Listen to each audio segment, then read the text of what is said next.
सनी देओल की नई फिल्म जाट का ट्रेलर रिलीज़ हो गया है। पिछले साल जब ये फिल्म अनाउंस हुई थी और इसका टीज़र मेकर्स ने रिलीज़ किया था, तभी इसने धमाका कर दिया था और जो सनी देओल के फैंस थे वो बहुत खुश थे कि उनके हीरो की बॉक्स ऑफिस पर ज़बरदस्त वापसी होने जा रही है। वापसी इसलिए कह रहा हूँ कि आप कहेंगे गदर 2 में फिर क्या था।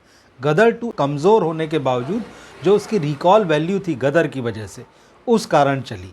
उसमें चाहे सनी देओल कहिए, चाहे डायरेक्टर अनिल शर्मा की बात कहिए, अमीषा पटेल की बात कहिए, कोई ऐसा किसी का काम नहीं था कि जिसको आप याद रख सकें।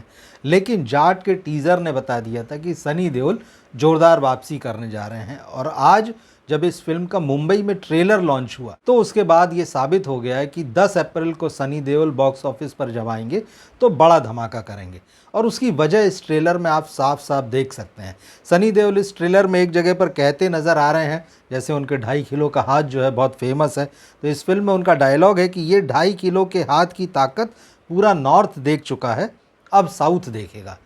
कहानी साउथ में है क्योंकि यहाँ इस फिल्म में जो विलेन बने हैं रणदीप हुड्डा, उनका नाम राणा तुंगा है और फिल्म का कहीं ना कहीं कनेक्शन ऐसा लगता है जिस तरह से दिखाया जा रहा है वो श्रीलंका वगैरह भी हो सकता है। हालांकि अभी कहानी के डिटेल्स नहीं आए, लेकिन सिर्फ इतना बताया गया कि साउथ में एक जगह है, छोटा सा गांव है या कस्बा है जहाँ खेती किसानी होती है।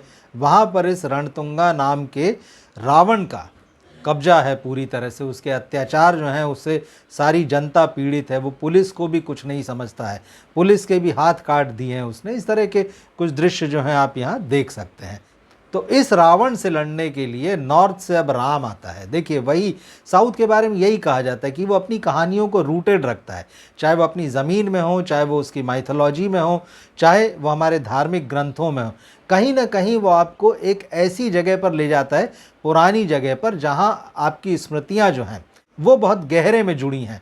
और इस ट्रेलर को देखते हुए भी आपको यही लगता है कि साउथ में एक रावण है और नॉर्थ से एक राम आया है। तो सनी देओल जिस तरह का एक्शन करते नजर आ रहे हैं, उनकी छवि जो है वो एक्शन हीरो की है और उनके 30 साल से भी ज़्यादा के कैरियर में आप एक्शन फिल्में उठाकर देख लीजिए, उन्होंने बॉक्स ऑफिस पर सनी देओल को बनाया है और अब इस फिल्म से साफ है कि वो साउथ में भी एंट्री ले रहे हैं। पर सोचने वाली बात यह है कि वो साउथ में एंट्री क्यों ले रहे हैं। क्या नॉर्थ में उनका मार्केट जो एक सैचुरेशन पॉइंट पर आ चुका था और लंबे समय से वो लगभग 2 दशकों से फ्लॉप चल रहे थे, बड़ी मुश्किल से उनकी वापसी हुई गदर 2 में, तो क्या उन्होंने दूसरे बॉलीवुड एक्टर्स की तरह साउथ का रास्ता पकड़ लिया है। मुझे लगता है कि कहानी का पैटर्न बस है, साउथ में वो ज़रूर जाना चाहेंगे क्योंकि जिस तरह से प्रेस कॉन्फ्रेंस में उन्होंने कहा कि साउथ में जिस तरह की फ़िल्मों की मेकिंग हो रही है, जिस तरह का डिसिप्लिन है वहाँ पर, जिस तरह से डायरेक्टर के ऊपर वहाँ के प्रोड्यूसर्स और एक्टर्स भरोसा करते हैं, वो देखने लायक है। लेकिन यहाँ पर मैं एक बात सनी देओल से भी पूछना चाहूँगा और बॉलीवुड के तमाम उन एक्टर्स से, स्टार्स से जो साउथ में जाने के लिए बड़े लालायित हैं। वो बता रहे हैं कि साउथ में बड़ा महान काम हो रहा है। जिस डिसिप्लिन की वो बात करते हैं, जिस डायरेक्टर पर भरोसे की बात करते हैं, जब वो बॉलीवुड में काम करते हैं तो वो कहाँ जाता है।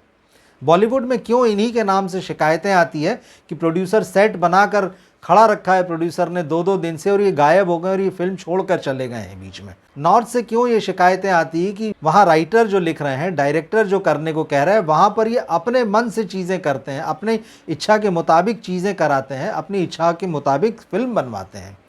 इतना फ़र्क क्यों। साउथ में आपको सारा ठीक लगता है लेकिन जब आप मुंबई में फिल्म करते हैं तो आप अपनी मर्जी चलाते हैं।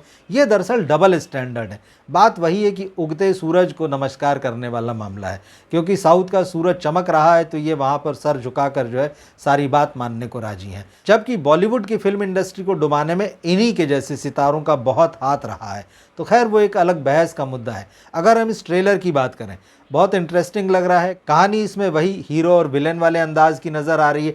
यहाँ भी हीरो जो है वो जनता को न्याय दिला रहा है, यहाँ भी हीरो जो है जो पीड़ित और शोषित वर्ग है उसके साथ खड़ा हुआ है, अत्याचारी को वो ख़त्म कर रहा है। अब बात वही है कि सिनेमा की मेकिंग कैसी होती। कहानियाँ बहुत ज़्यादा नहीं है, कहानी को नए ढंग से प्रेजेंट किया जाता है, कहानी में नए डायलॉग डाले जाते हैं, कहानी में नए सीन क्रिएट किए जाते हैं। तो ट्रेलर में इस बात की काफ़ी हद तक गुंजाइश दिख रही है कि ये दर्शकों को आकर्षित करेगा और सनी देओल की जो इमेज है उसको भुनाने की जो है पूरी कोशिश यहाँ पर दिखाई दे रही है और ट्रेलर में कम से कम वो सफल दिखती है। गोपीचंद मालिनेनी जो तेलुगु के डायरेक्टर हैं, इन्होंने वहाँ पर 2010 से अपना कैरियर शुरू किया था, 15 साल हो रहे हैं। हिंदी में ये पहली बार आ रहे हैं, तो हिंदी में उनका डेब्यू है और ट्रेलर देखकर लगता है कि ये डेब्यू उनका अच्छा होना चाहिए। फिल्म में रणदीप हुड्डा विलेन के रोल में है, उनके साथ में विनीत कुमार भी नजर आएंगे। विनीत कुमार आजकल बड़ी चर्चा में है, छावा के बाद में छावा एक बड़ी सफलता है और इसके कुछ ही दिन पहले उन्होंने कहा था कि भाई आलिया भट्ट जब छोटी थी, गोद में थी, तब से मैं स्ट्रगल कर रहा हूँ और आज देखिए आलिया कहाँ है और मैं कहाँ हूँ। उनकी शिकायत एकदम वाजिब थी, लेकिन अब ऐसा लग रहा है कि उनका ड्यू जो है मिल रहा है। इस ट्रेलर में उनकी एक दो ही झलक मिलती है, लेकिन वो बड़ी इंप्रेसिव है। रणदीप हुड्डा खलनायक के रोल में अच्छे नज़र आ रहे हैं। इनके अलावा संयमी खेर भी ट्रेलर में नज़र आ रही हैं पुलिस ऑफिसर के रूप में। और आज जो मुंबई में इस फिल्म का ट्रेलर रिलीज़ हुआ है, ये दरअसल 22 तारीख को जयपुर में रिलीज़ होना था। अब मेकर्स ने क्यों ये डिसाइड किया कि जयपुर में ट्रेलर लॉन्च नहीं करना है और उसको मुंबई में लॉन्च करना है, ये तो वही बता सकते हैं। लेकिन इतना ज़रूर है कि ट्रेलर दर्शकों को पसंद आ रहा है। सनी देओल की इमेज के हिसाब से कहानी भी ठीक ठाक लग रही है, इंटरेस्टिंग लग रही है। बॉक्स ऑफिस पर जिस तरह का सिनेमा इन दिनों चल रहा है, एक्शन से भरपूर और जिसमें हीरो जो है वो लार्जर देन लाइफ है और उसको चुनौती देने वाला विलेन भी उतना तगड़ा है, तो यहाँ पर रणदीप हुड्डा जो है वो दिखाई दे रहे हैं, मजबूत है। अगर वो सनी देओल के सामने बतौर विलेन खड़े होते हैं और दोनों के बीच 1-on-1 या हैंड कॉम्बैट भी होती तो देखने में मज़ा आएगा। तो इस ट्रेलर को देखकर यही लगता है कि 10 अप्रैल को जब ये फिल्म रिलीज होगी तो दर्शक इसको देखने के लिए जाएंगे। फिल्म के म्यूजिक के बारे में अभी कुछ नहीं कहा जा सकता है, कैसा होगा क्या होगा। खबरें ये भी आ रही थी कि सनी देओल के साथ इसमें 4-5 हीरोइन होंगी। हीरोइन से मतलब सिर्फ नाच गाने और रोमांस वाली नहीं, क्योंकि ये बदले की कहानी है, तो एक कहीं ना कहीं महिला ब्रिगेड उनके साथ होगी। सनी देओल जहाँ 2.5 किलो का हाथ वाले अंदाज में नजर आएंगे, उन्हीं के साथ में जब महिला ब्रिगेड नजर आएगी तो ऐसा लगता है कि महिला सशक्तिकरण का जो मिशन है उस पर भी ये फिल्म कहीं ना कहीं काम करती हुई नजर आएगी। और जहाँ तक गोपीचंद मालिनी की बात है, नाम भले ही वो नया है हिंदी के दर्शकों के लिए, लेकिन साल 2023 में उनकी फिल्म आई थी वीर नरसिम्हा रेड्डी।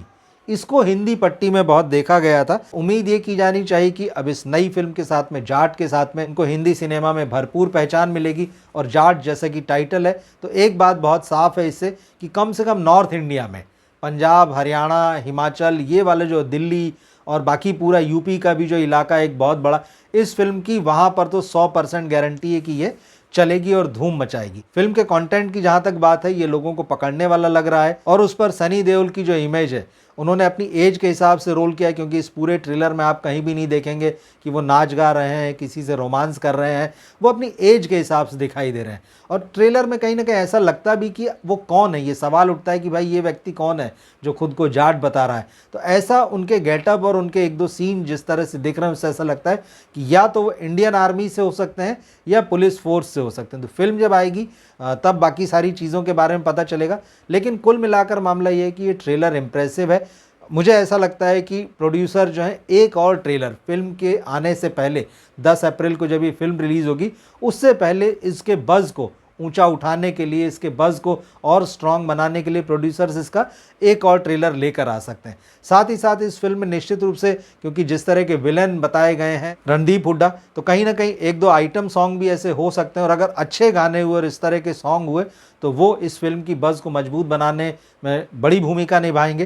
तो आने वाले दिन इस फिल्म के लिए बहुत इंपॉर्टेंट है। 10 अप्रैल में अभी समय है, आज सिर्फ 24 तारीख है, 15 दिन काफ़ी होते हैं। अब यह है कि किस तरह से इसके प्रमोशन को प्लान करते हैं, कितना ज़्यादा से ज़्यादा वो इस फिल्म को लोगों तक ले जाते हैं। फिलहाल ट्रेलर प्रॉमिसिंग है और ये उम्मीद जताता है कि हिंदी के बॉक्स ऑफिस को इस फिल्म से राहत मिल सकती है। अगर बीच में एक आध ट्रेलर और आता है तो हम उसके बारे में भी बात करेंगे और फिल्म जब आएगी तब उसका रिव्यू हम ज़रूर करेंगे। ये ट्रेलर आपने देखा हो तो ज़रूर लिखकर बताइएगा कैसा लगा। मिलते हैं फिर हम अगले वीडियो में। नमस्कार।